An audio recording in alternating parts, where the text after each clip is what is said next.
This video will show you how to calculate the attack rate for different variables of your outbreak data set.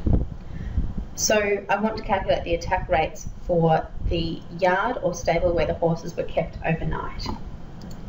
So this is the yard data, and if we go to the metadata, we can see that yard represents the yard or stable, and there's 3 different yards or stables where they could have been kept. So an attack rate is the number of new cases among those exposed divided by the population exposed at the start of the time period.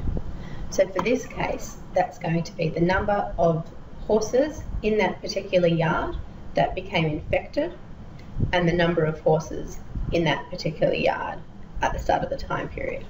So to calculate the attack rate, we might choose to use pivot tables. So if we select all of the data, we can insert a pivot table and we'll put it into a new worksheet, and then we can use IP in the row to say whether they're infected or not, and we want the yard in the column, and we want the yard to be the count value. Alright, so we now have our pivot table here.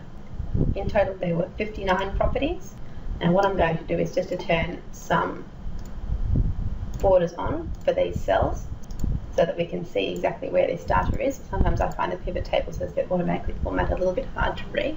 So we can see that we've got each of the 3 places the horses could be and whether they became infected or not. So we can now calculate the attack rate, which is the number of affected horses in that yard, 10, divided by the total number of horses at risk at the start of the time period, which is 13.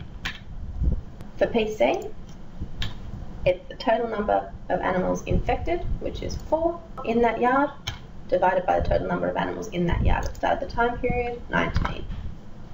And for SC, again the number of animals infected, because yes, IP, in SC, divided by all animals with SC. And those are the attack rates for the 3 different yards at the event.